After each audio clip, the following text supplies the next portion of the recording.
Mesdames, Messieurs, bonsoir. Bienvenue dans votre émission Écopole, diffusée chaque mercredi aux environs de 22h10, toujours sur la même chaîne, Kanakine Télévision, la télé vérité. Ce soir, je reçois encore un scientifique, il est aussi politicien. C'est M. Toubi Mwanza. Il est cadre au sein du mouvement de libération du Congo. Il est aussi scientifique. Il est chef des travaux. Avec lui, nous allons devoir parler du mouvement de libération du Congo et nous allons aussi parler de l'actualité qui domine la République démocratique du Congo. Monsieur Toubi, bonsoir, comment vous allez? Bonsoir, très bien, merci, par la grâce de Dieu. C'est vraiment un plaisir de vous avoir sur le plateau, tellement que la matière abonde et beaucoup de sujets. Et souvent, les téléspectateurs ne cessent de rappeler après pour vous revoir. Là encore, c'est une chance pour les téléspectateurs. Merci beaucoup pour la confiance et à nos téléspectateurs également. Et un grand merci pour... et nous sommes là pour éclairer à chaque fois que il y a des nouvelles, il y a des agitations et nous sommes toujours prêts pour répondre et expliquer à nos téléspectateurs la vraie réalité. Pour nous, c'est vraiment un honneur. Comment se porte le mouvement de libération du Congo?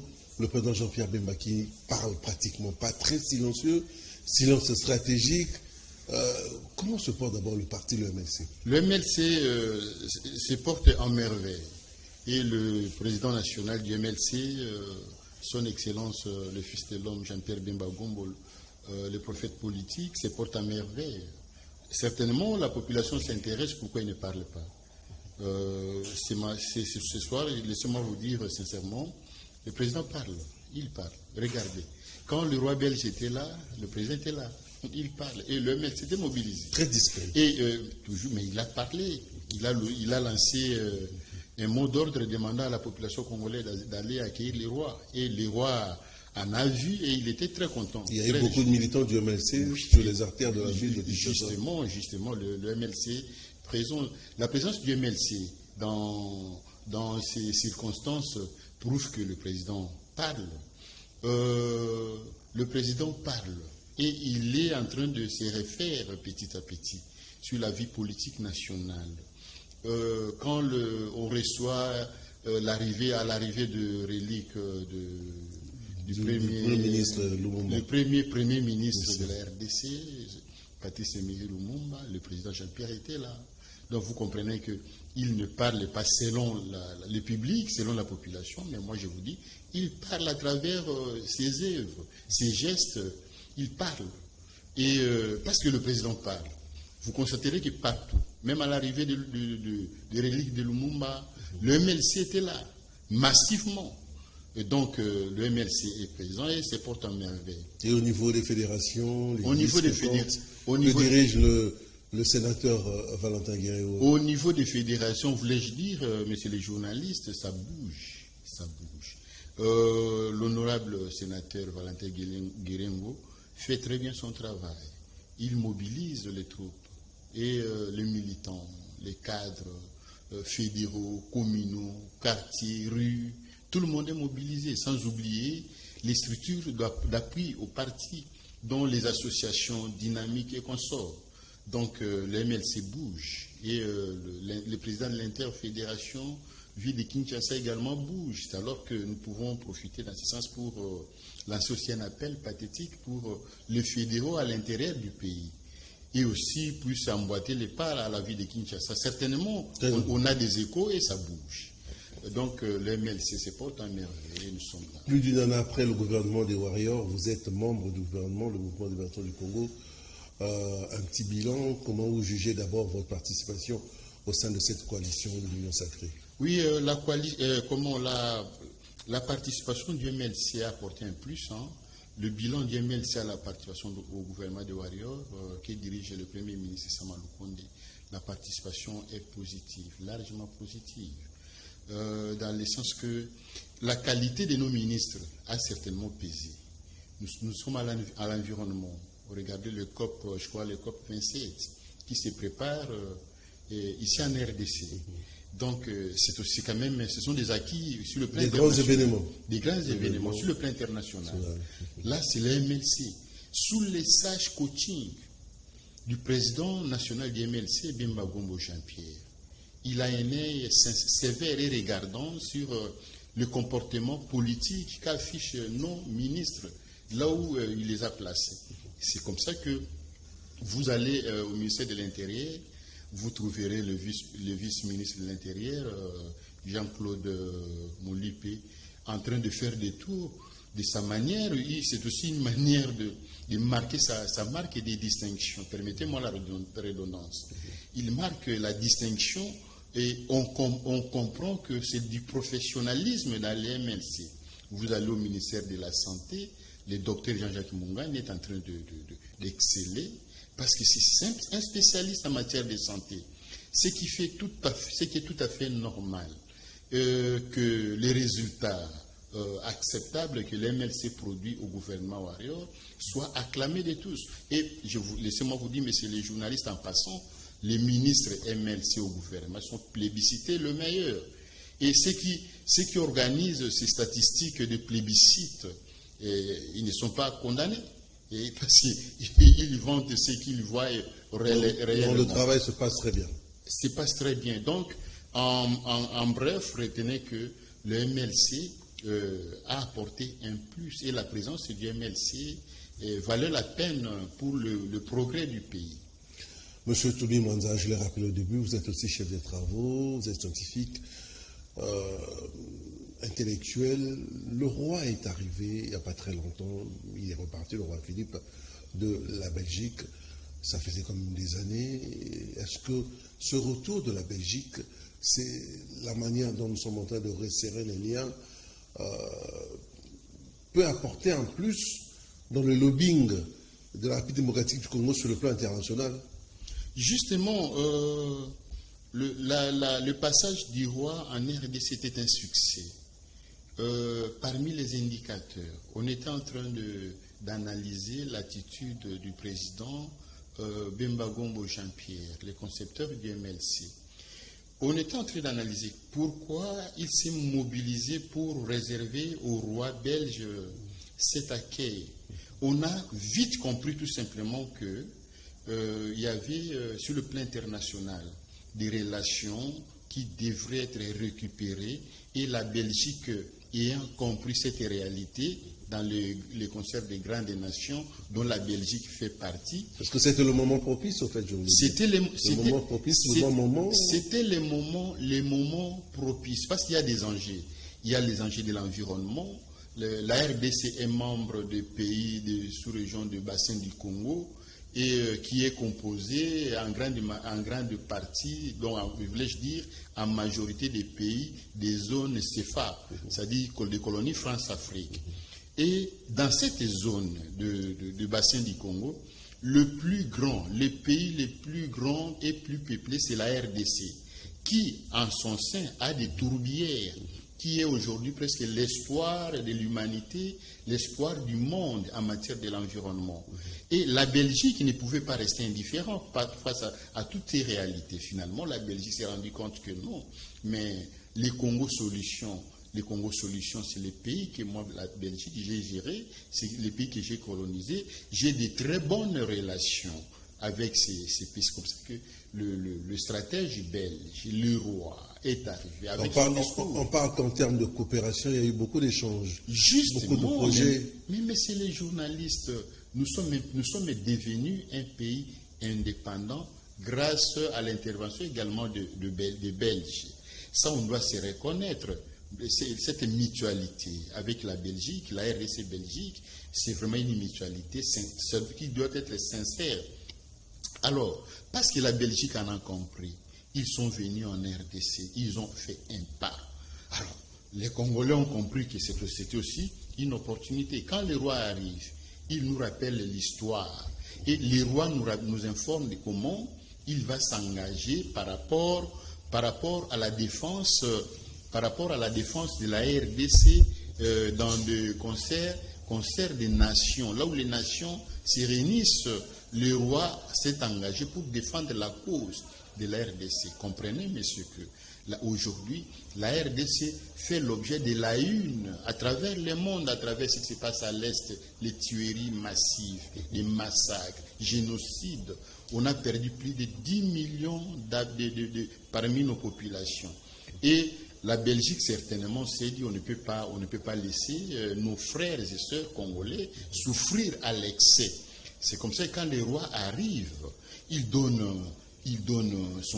présente son discours, il donne sa position qui a réjoui les Congolais. Et moi en particulier, j'ai analysé les discours du roi. Comment vous avez trouvé ce discours? Parlons de ce discours où il y a eu quand même quelques critiques de certaines personnes qui estimaient qu'il n'y a pas eu d'excuses face à la colonisation. En tant que scientifique, comment vous avez jugé le discours du roi? Mon frère, ces histoires des excuses, on doit les parler. Pourquoi les Congolais doivent réfléchir en pleinichant?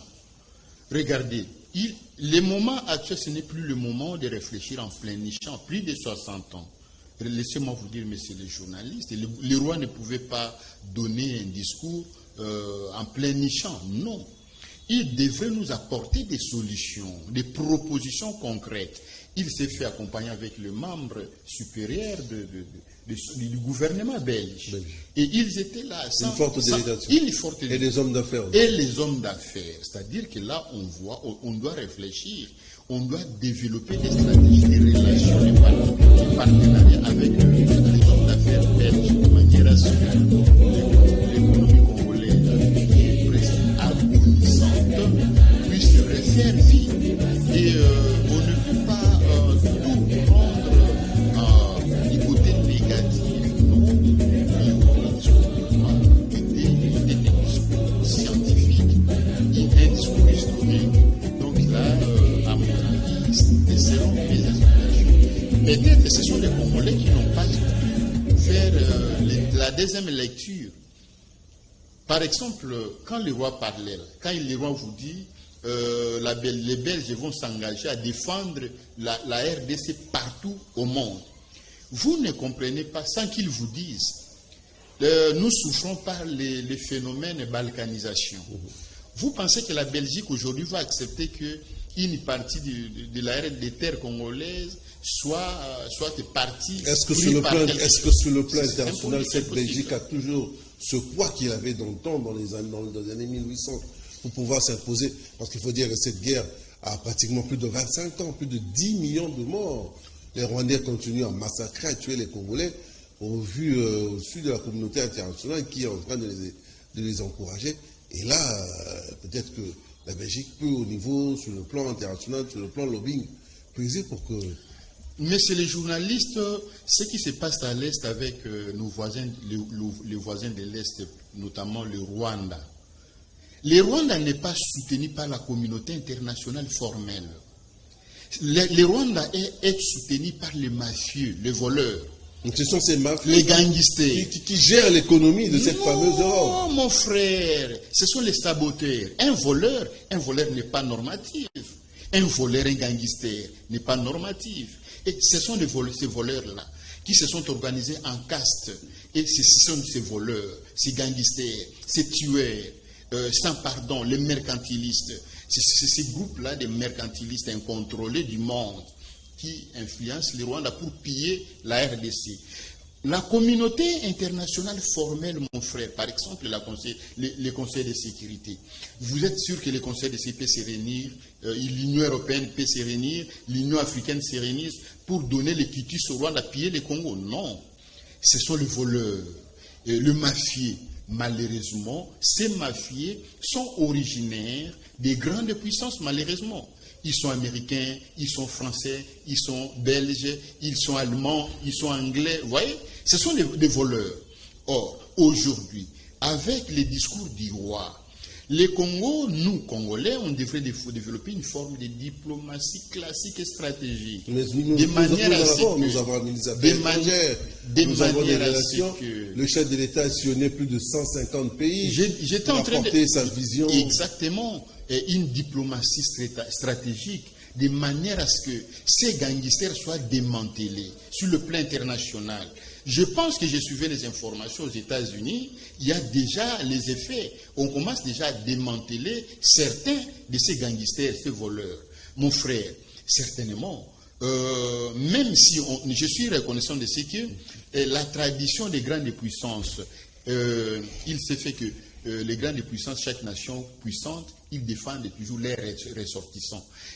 Quand bien même que les ressortissants quittent l'Amérique, l'Europe, l'Asie, l'Océanie, viennent en Afrique et en RDC pour piller, quelque part, ils ont le droit d'être protégés par leur nation. C'est là où il y a un problème. Parce que nous, scientifiques congolais, nous l'avons compris. Vous, les élites, les intellectuels, vous êtes vraiment accusés d'avoir pratiquement émietté, détruit ce pays, les intellectuels congolais. Oui, hein, c'est parce que vous comprenez, l'intellectuel congolais, malheureusement, n'a pas été à la hauteur. Hein. On n'a pas été réellement intellectuel. Nous sommes licenciés, on n'a pas été réellement licenciés. Qui est un intellectuel?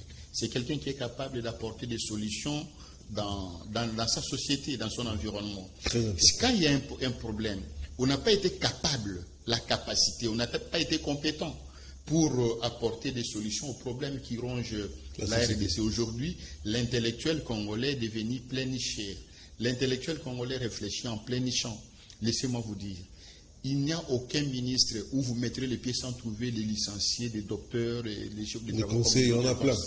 Il y en a plein partout, de la présidence de la République jusqu'aux petits métiers. Même dans l'armée. Même partout, ils sont là. Mais le problème est que, est-ce que nous sommes réellement intellectuels? Est-ce que nous sommes réellement des licenciés? Avons-nous ce souci de la République démocratique du Congo? Oui, mais c'est parce que, regardez, quand par exemple, dernièrement, je suivais les vieux, Herman Cohen, l'Américain, qui vous dit, les problèmes de la guerre de l'Est, les Congolais doivent les terminer. L'armée congolaise est capable, les Congolais sont capables de chasser l'ennemi dans son territoire. Quand un étranger vous dit ça, c'est qu'il a pris le temps de vous étudier. Mais nous-mêmes là, on fait quoi nous-mêmes là?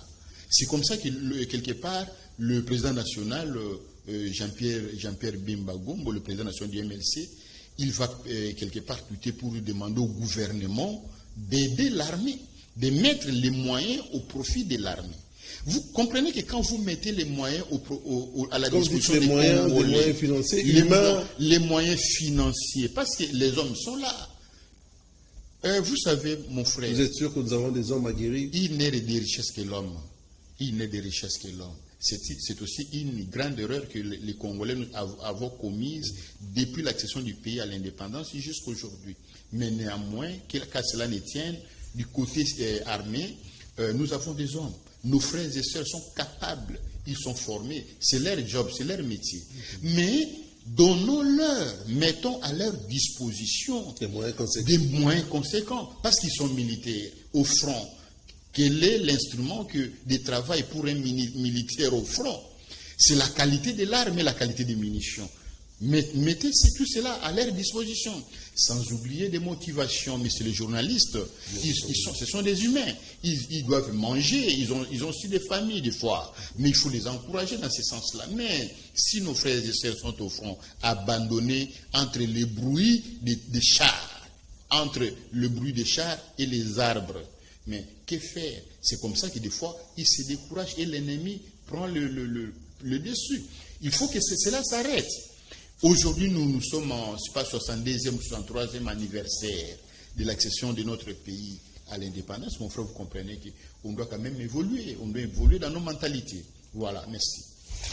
Vous êtes bel et bien dans votre émission Ecopole diffusée chaque mercredi aux environs de 22h10. Et la rediffusion, c'est le jeudi à 11h25. Sur ce plateau, je reçois M. Toumba, un habitué de votre émission Ecopole, où nous sommes en train de parler de l'actualité de la République démocratique du Congo.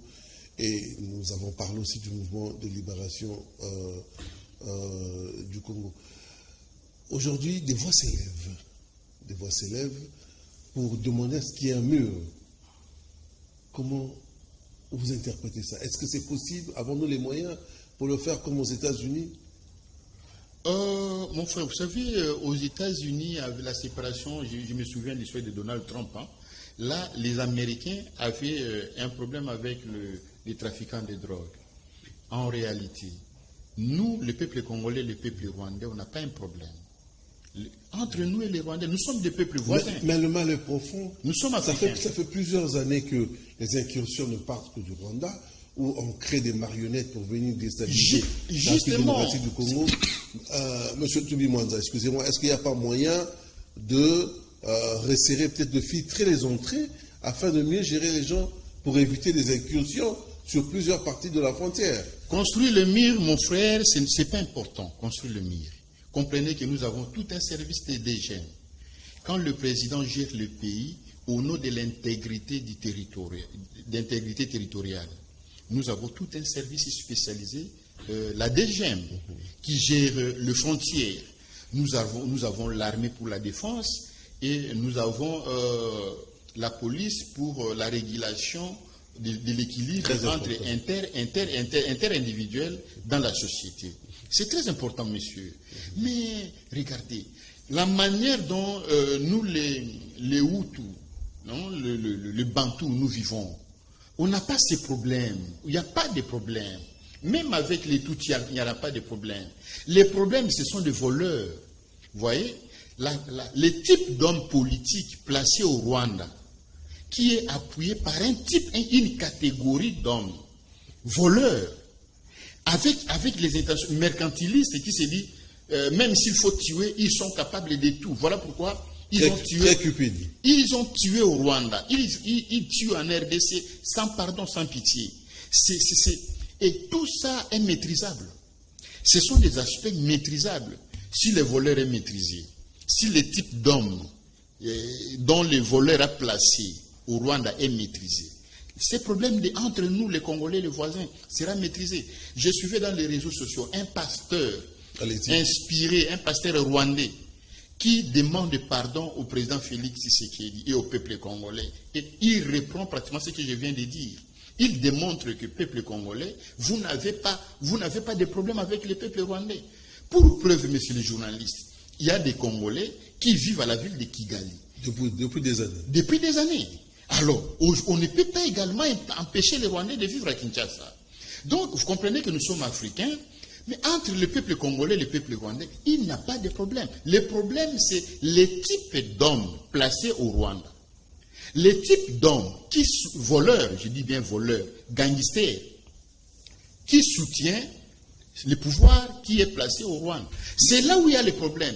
Il suffit seulement que les types d'hommes politiques rwandais changent sa mentalité, le problème est résolu. Le problème actuellement, nous sommes dans une situation de fait. Nous voulons effectivement, avec ce type d'hommes, ces voleurs dont vous dites, ces égorgeurs-là, nous voulons mettre un peu un terme à cette attitude-là. Comment on va faire? Le chef d'État a dit, si vous voulez la paix totale, nous allons faire la paix totale. Si vous voulez la guerre, nous allons faire alors la guerre. Donc, en ce moment, qu'est-ce que nous devons faire? Privilégier l'option de la guerre, parce qu'il y a eu beaucoup d'accords, beaucoup de négociations, mais malheureusement, nous avons été floués. Qu'est-ce que vous en pensez? Moi, je suis politique, messieurs les journalistes. Voici ma réponse. Dans la politique, à un problème politique, il faut des solutions politiques. À un problème économique, il faut apporter des solutions économiques. À un problème sanitaire, il faut apporter des solutions sanitaires. Alors, à un problème de guerre, un problème de la cause et la guerre, vous allez apporter quoi comme solution? C'est la guerre. C'est-à-dire que le président, à mon avis, si j'avais la grâce d'être son conseiller, j'allais carrément lui demander, président, signer une ordonnance déclarant la RDC en état de guerre. Nous sommes en guerre contre le Rwanda. Ouais, exactement. Et j'allais également demander au président de la République, Excellence, Monsieur le Président, signer encore une autre ordonnance annulant tous les accords. Je dis bien tous les accords avec le Rwanda. Ou carrément les revoir, les retraiter. Même pas les revoir. Oui. Annulant tout. C'est-à-dire qu'on a besoin de des ordonnances. Mais le chef de l'État est animé par une forme de sagesse. C'est pas si mauvais. On observe la sagesse parce que c'est aussi un humain. Qu'est-ce que Dieu lui a mis à cœur? Pourquoi Dieu lui pousse des stratégies dans ce sens-là? Pourvu que les Congo gagnent. Mais sinon, ce qui se passe ne nécessite pas la construction. Regardez, avez-vous déjà observé la map, la carte d'Afrique? Vous regardez la RDC, vous regardez la position du Rwanda. Mon frère, les Rwandais ont raison tout simplement parce que depuis 1997, à partir de l'AFDEL, ils nous ont infiltrés. Les Congolais qui avaient peur de l'AFDEL ont été recrutés dans ce sens-là et ils ont amené le système bière-man-wife. Est-ce que ces infiltrations prendront fin? La bière, les femmes, et belles maisons. Et l'argent. Ils savent, bière man wife, la bière, l'argent et les femmes. Et ils ont pris, leurs anthropologues nous ont étudiés. Ils savent que les Congolais, si vous lui donnez l'argent, la bière, les femmes, et ils sont emportés. Et ils ont profité de ça. Regardez ce qu'ils ont fait dans toutes les structures de la société. Ce sont des Rwandais qui nous dirigent. L'armée, la police, ANER, tout sont des Rwandais. Vous allez dans le monde des affaires. Mon frère, vous savez que toutes les entreprises que vous voyez là, la FEC, c'est une corporation pratiquement qui appartient aux Rwandais. Ils ont placé quelques Congolais comme superviseurs, et Indiens, Arabes, Pakistanais. Ils sont là comme superviseurs. Mais en réalité, notre économie, c'est entre les mains des Rwandais. Donc ça, les Congolais n'arrivent pas. Alors, que faire au lieu de continuer de plénicher? Voilà, très important. Que faire? Trouver des solutions rapidement. Alors, il faut que l'État congolais s'enferme d'abord. La RDC doit d'abord s'enfermer. Comme l'a fait la Chine. Comme l'a fait la Chine et autres. Est-ce que c'est pratiquement les mêmes périodes? Parce que maintenant, c'est impossible de se fermer, parce que nous devons s'ouvrir aussi. Nous sommes dans la période de la mondialisation, où nous devons échanger sur le plan économique, politique, éducationnel. Oui, s'enfermer, c'est-à-dire que, l'argent appelle l'argent. Prenez tous les Congolais qui ont des moyens financiers. Vous leur donnez les opportunités de créer des grandes entreprises. Vous les facilitez la taxe, mais vous coincez les étrangers en matière de taxes. Il faut un leadership fort pour le faire. Bon, bien sûr, il faut un leadership fort. Et puis un esprit éclairé. Il faut un esprit éclairé et un grand esprit capable de signer des accords et capable de développer la RDC. Parce que les Congolais ont tout. Les Congolais sont capables de tout, mon frère. N'oubliez pas que les pillages de 91 et 93, ces pillages avaient complètement ruiné l'économie nationale. Aujourd'hui, au lieu que les Congolais réfléchissent dans le sens de faire renaître l'économie, non. Les Congolais ont préféré faire autre chose. Mon frère, les journalistes, laissez-moi vous dire aujourd'hui, tous les Congolais qui ont participé dans des gouvernements depuis 1997, jusqu'en 2018, ils doivent à la RDC. Beaucoup. Ils doivent. Ce sont ces Congolais-là qui ont contribué à la destruction du pays. Je crois que vous avez, excusez-moi, M. Toubi Mwanza, anticipé un tout petit peu ma question. J'ai dit au début que vous êtes chef de travaux. Vous êtes psychologue aussi. Je suis psychologue. Je voudrais un peu qu'on analyse un peu l'esprit, le mental, l'attitude des Congolais de 97 jusqu'à maintenant. En général, comment on peut situer un peu l'esprit, la vision, les craintes ou les émotions des Congolais? Il y a moyen de faire un petit, petit résumé sur ça. Oui, les Congolais étaient phobiques. Hein. Là, je parle au psychologue que vous êtes. Effectivement, les Congolais étaient phobiques. Phobique, ça dit que la phobie, la peur. L'esprit des Congolais était conditionné dans la phobie, conditionné dans la peur. Comprenez qu'à l'AFDEL arrive, pour maîtriser la population, il fallait tuer, couper les mains. Et ce conditionnement-là a fait en sorte que, depuis en 2001, quand le président Kabila arrive au pouvoir, on évolue avec les phénomènes kata-kata. L'empoisonnement des politiciens, la tuerie. Et tout ça a conditionné la population. L'attitude, le comportement. A conditionné l'attitude et les modes de réaction. Voilà pourquoi. De l'autre côté, l'émergence des églises de réveil, avec les discours comme ils ne prêchent pas le travail qui amène au développement. Dieu va faire. La sorcellerie. Donc, l'évangile aussi avait désorienté l'esprit des Congolais. D'une certaine façon, qui était déjà conditionné par la peur, conditionné par la phobie. Conséquence, tout le monde a croisé les bras, attendant que Dieu fasse quelque chose. Alors que Dieu a déjà fait. C'est là où il y a les problèmes. Je suis chrétien, je suis scientifique. Mon esprit, ma foi chrétienne ma foi chrétienne est éclairée par la raison. Laissez-moi vous dire sincèrement, l'évangile, l'Église l'église des réveils, je ne parle pas de l'église catholique. L'église des réveils a complètement désorienté. Alors, la population à son tour, ceux qui fréquentent les églises, ils se sont dit, Nzamba Kosala. Entre-temps, en entendant que Dieu agisse, les jours passent, les années passent. Et cela nous a rattrapés aujourd'hui. Voilà que nous sommes rattrapés.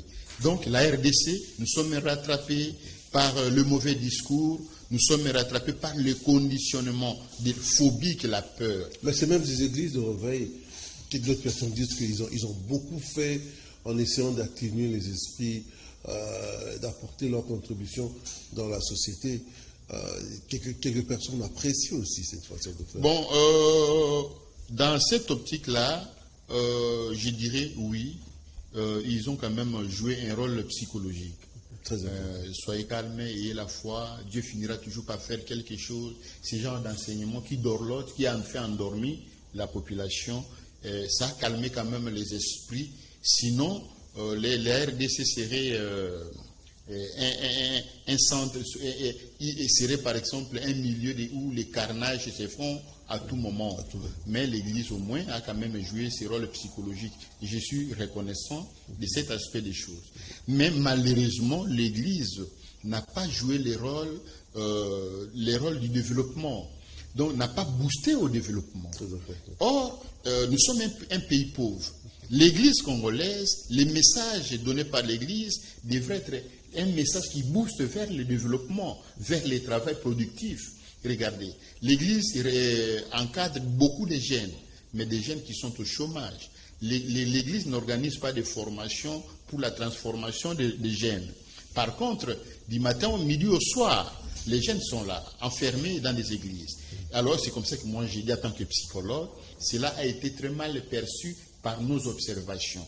Parce que seul le travail amène au développement. Et là encore, depuis 1990 jusqu'à aujourd'hui, l'Église n'a pas bien joué son rôle. Heureusement, je ne suis pas catholique. Heureusement, on avait quand même, Dieu nous avait donné l'Église catholique qui a quand même si joué ce rôle du lampe réel. Toujours dans le social. Messieurs les journalistes, essayez un peu de vous imaginer, l'université a échoué. L'université a réussi brillamment à échouer. L'université a été trop théorique. Oui, j'ai appris la science. Je connais parler français. Oui, mais regardez, la RDC, regardez. Quand vous posez la question, ils vous disent c'est le système politique. Oui, mais il faut s'arrêter. Dire au système politique, plus jamais ça. Orientons les choses autrement. Malheureusement, ça n'a pas été fait. Nous tendons petit à petit vers la fin de cette émission. Nous sommes mercredi aujourd'hui, le 29 juin 2022. Bon anniversaire à toi, Coucou Manga. Encore une fois, bon anniversaire à toi, Coucou Manga Djilou. Jeudi, c'est le 30 juin, la fête de l'indépendance. Quelles sont les projections que nous pouvons faire par rapport à l'avenir? Donc, nous évoluons d'année en année. Quel est le regard que vous avez? Qu'est-ce que vous pouvez dire aux politiciens? Voilà, nous sommes le 30 juin. On doit maintenant évoluer de la sorte, réfléchir de la sorte, parce que nous sommes en train d'aller de l'avant, mais le Congo régresse, en fait. En termes d'âge, nous évoluons, mais en termes de comportement, de civilisation, d'évolution, nous régressons. Messieurs les journalistes, merci beaucoup pour la question. Je voulais, ici, à travers votre émission, décourager les Congolais de ne plus faire, de ne plus réfléchir en plein-champ. Les Belges nous ont fait ceci, mais ceci, c'est là aujourd'hui que les Belges nous ont honorés, même en retard. Les reliques de Lumumba est pratiquement en RDC. Okay. Donc, aujourd'hui, on doit modifier les langages. C'est-à-dire que les Congolais doivent penser autrement. Laissez-moi vous dire quelque chose. Je voulais jeter beaucoup de fleurs au président Jean-Pierre Bemba Gombo.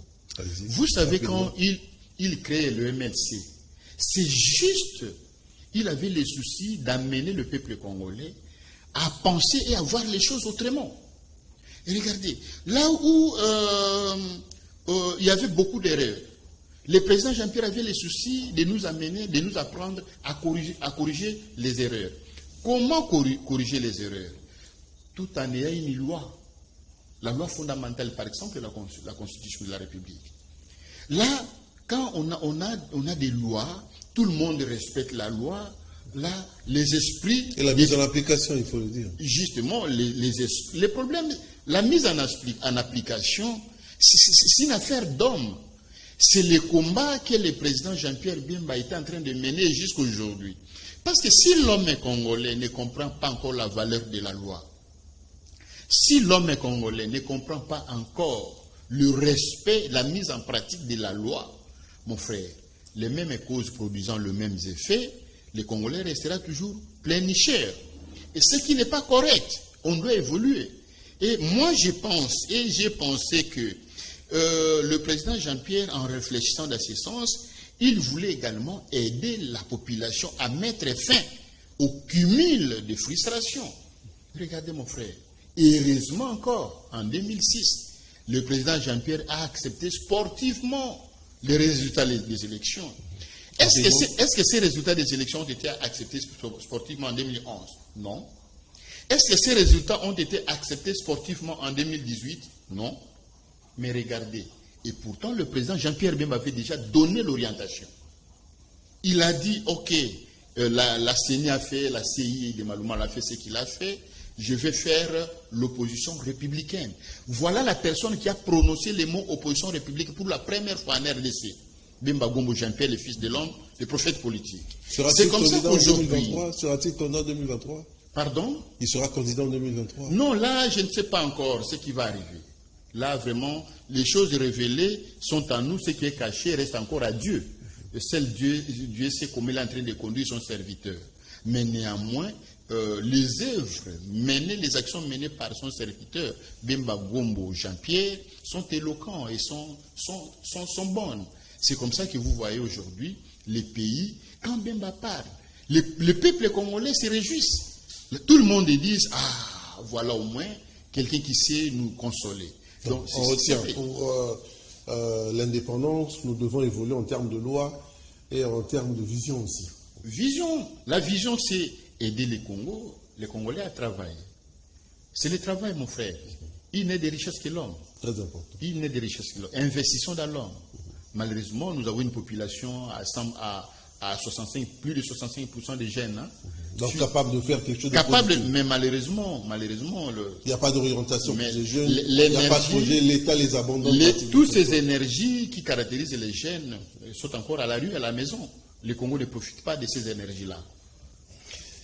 Merci, M. Tubi Mwanza. Je rappelle que vous êtes chef de travaux au sein du mouvement de libération du Congo. Merci d'être venu. On peut demander, vous avez un dernier mot à ajouter. Demain, c'est la fête d'indépendance. Bonne fête d'indépendance à tous les Congolais. Bonne fête d'indépendance. Moi, je pense que c'est, hormis l'événement international, peut-être que les Congolais ne comprennent pas encore. Okay. Le fait que le relique de Lumumba soit venu, c'est une historique. C'est vraiment un événement. Un départ aussi. Un événement historique. Mais moi, j'aimerais à ce que cela nous donne une matière de réflexion. Lumumba voulait faire quoi des Congo? Pourquoi il est mort? Pourquoi il a accepté de mourir? C'est des questions qu'on doit se rappeler tout le temps. Et son sang crie jusqu'aujourd'hui. Et regardez, est-ce que nous, les Congolais, scientifiques, politiciens et consorts, est-ce que nous sommes ce que Lumumba voulait qu'on soit? Le père Boka, paix à son âme, lui aussi a chanté la Congolaise. Dit debout Congolais. Est-ce que les débuts congolais que nous chantons, sommes-nous debout? Est-ce que nous sommes debout? Est-ce que sommes-nous réellement debout pour travailler pour le Congo? Bon, certainement, on était autant de millions. Aujourd'hui, les estimations nous placent en plus de 60 et 100 millions. Mais, mon frère, regardez comment les Congolais partaient. Les Congolais dans la boue. Mais il faut que les Congolais revisitent l'hymne national, la congolaise. C'est alors qu'on pourra tirer des leçons, en réfléchissant, on pourra tirer des leçons. Mais, faute de quoi, si on ne fait pas attention, on rate encore l'occasion et on restera plénichaire. Merci beaucoup à vous tous qui nous avez fait confiance. Merci à la diaspora au niveau de Londres. Je salue José Paula et Mama Annie, sans oublier Papi Mounona. Donc, José Paula et Mama Annie, Papi Mounona, nous vous saluons depuis Kinshasa. Vous êtes à Londres, grand merci pour la confiance, sans oublier l'incontournable, l'inamovible Michael Sassa. Je vous salue. Donc, mes salutations à tous les internautes qui nous suivent à travers le Congo profond, au niveau du nord de la République démocratique du Congo, au sud, à l'est et à l'ouest. Merci pour la confiance. Merci à vous tous qui nous suivez depuis Brazzaville. Merci pour les messages. Si vous avez des suggestions, comme d'habitude, appelez le chef de travaux, Toubi Mwanza est là. Monsieur Toubi, encore une fois, merci. Merci, messieurs les journalistes. Allez, la rediffusion, c'est le jeudi à 11h. Bonne fête d'indépendance à tous les Congolais.